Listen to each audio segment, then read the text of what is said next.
আমার প্রিয় মানুষ সরকার কলেজের অধ্যক্ষ উপস্থিত আছেন আমার সহকর্মী উপস্থিত আছেন অঞ্চলের বিভিন্ন এখানে সামনে উপস্থিত আমার প্রাণপ্রিয় ছাত্রছাত্রী ভাই সবাইকে আমার আন্তরিক অভিনন্দন ও সালাম। আসসালামু আলাইকুম। আজকে এই দিনে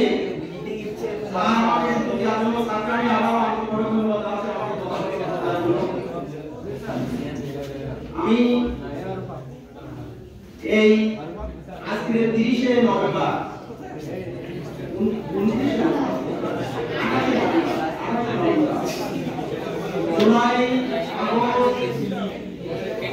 জুলাই আগস্টে বাংলাদেশে যে গণবিপ্লব হয়েছে এবং বাংলাদেশে যে স্বাধীনতা অর্জন করেছে, এই স্বাধীনতা কথা বলার জন্য অনেক বিরোধিতা আছে, কিন্তু আমি এর সপক্ষে আমি একজন শিক্ষক হিসাবে এবং আমি অ্যানালাইসিস হিসাবে আমি মন্ত্রী অ্যানালাইসিস করি চর্চা করি যে বাংলাদেশ অবশ্যই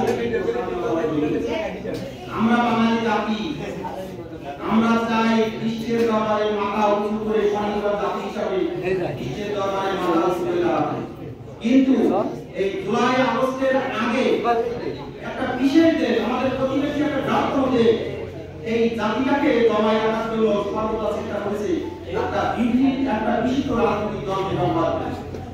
এই বাঙালি জাতি যেন কখনো মাথা উঁচু করে দাঁড়াতে না পারে, সেই বাঙালি জাতি সেই দেশের থেকে আমরা প্রথম স্বাধীনতা অর্জন করেছিলাম পাকিস্তানে,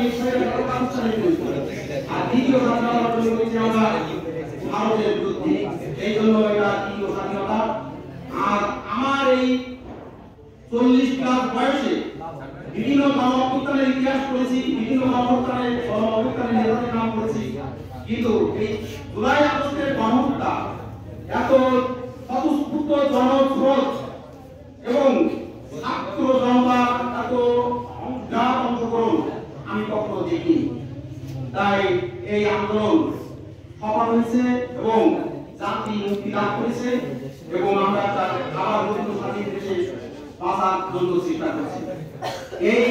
এর আগে এই স্বাধীনতা আগে আমাদের কোনো বাক স্বাধীনতা ছিল না। আমি একটা কথা বলতে ভয় পাই না, বাজারে বসে কোথাও মোবাইল চালাবো তাও সাহসের করবো না, মোবাইল চালাচ্ছি পুলিশ পারি না, পুলিশ ধরলে তুমি নাশকতার মামলা কত কি হয়রানি, এটা ভাষায় প্রকাশ করা যাবে না।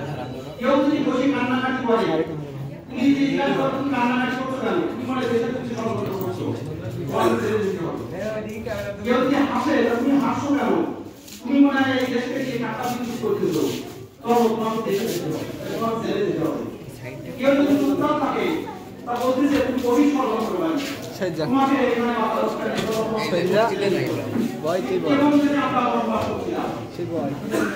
এই জুলাই আগস্টের গণ-অভ্যুত্থানে ভোট ব্রিটিশে 16 জুলাই যখন বিপ্লবী আবু সাঈদ শহীদ হয়েছিলেন, এই বিপ্লবী আবু সাঈদ শহীদ হওয়ার পরে বাংলাদেশের এই গণ-অভ্যুত্থানের মোড় ঘুরে যায়। এই আবু সাঈদের রক্ত এবং শহীদ বাংলাদেশকে গণ-অভ্যুত্থান শেখ হাসিনার পতনের মূল মন্ত্র। এই জুলাই আগস্টের গণ-অভ্যুত্থানে টোটাল সারা বাংলাদেশে 31,000 ছাত্র জনতা আহত হয়েছে মারাত্মকভাবে এবং 21,000 ছাত্র জনতা মারাত্মকভাবে পঙ্গু, চোখ হারিয়েছে, পা হারিয়েছে, হাত হারিয়েছে, মাথায় গুলি বিভিন্নভাবে 2,000 ছাত্র জনতা নিহত হয়েছে, শহীদ হয়েছে, 2,000 ছাত্র জনতা শহীদ হয়েছেন, 587 ছাত্র জনতা, 527 জন ছাত্র জনতা পঙ্গু হয়েছে, তাদের পায় তারা কোনদিন আর স্বাভাবিকভাবে চলাফেরা করতে পারে না।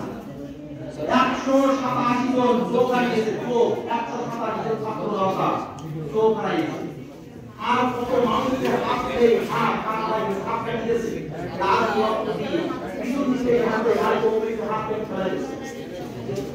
এর ভিতরে সরকার ট্রিটমেন্ট নিয়ে যাচ্ছে এবং তাদেরকে ট্রিটমেন্টের ব্যবস্থা করেছে। এর ভিতরে জন্য ব্যবস্থা করেছি। এর মধ্যে 19 জন বিদেশে চলে গেছে এবং বাকিরা উদ্যোগে তার জন্য প্রস্তুত হয়েছে, তাদের কোথাও বিদেশে চলে যাবে।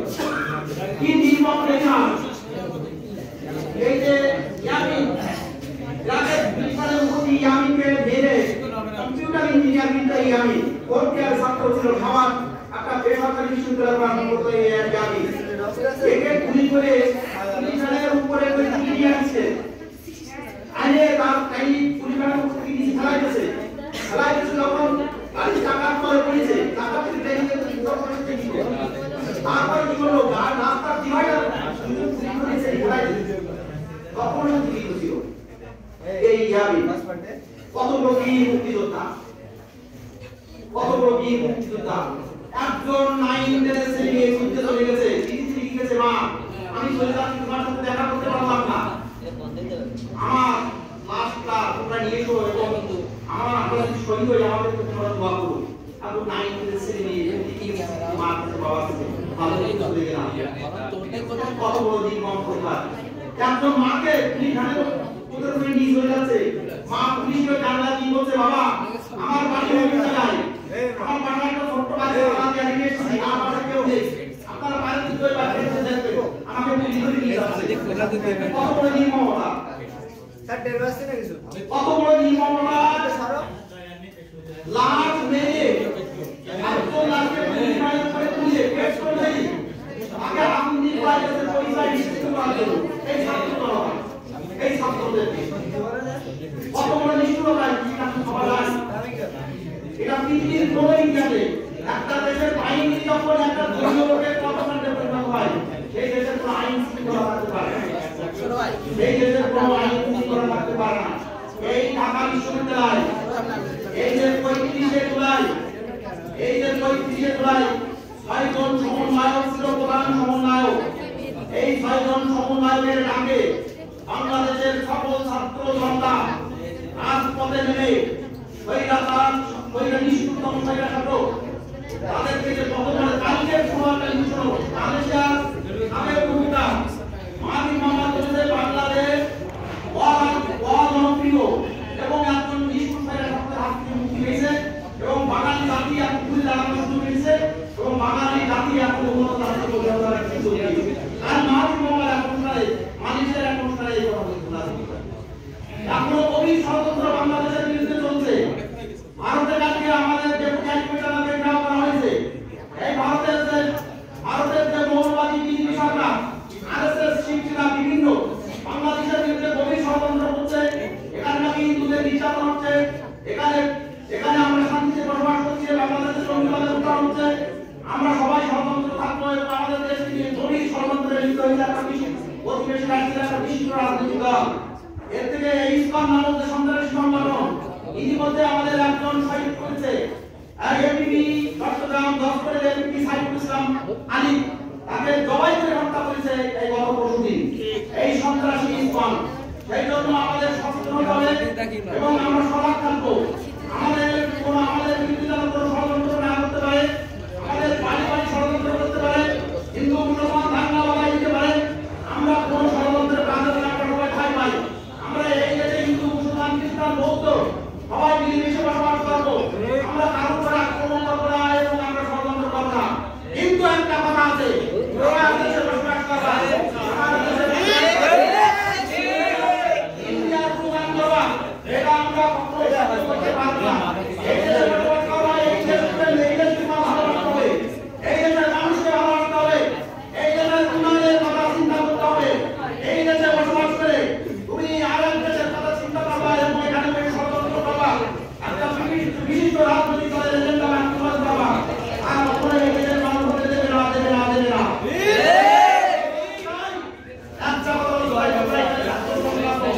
এই যে শিক্ষকরা এখানে সবাই আছে, সবাই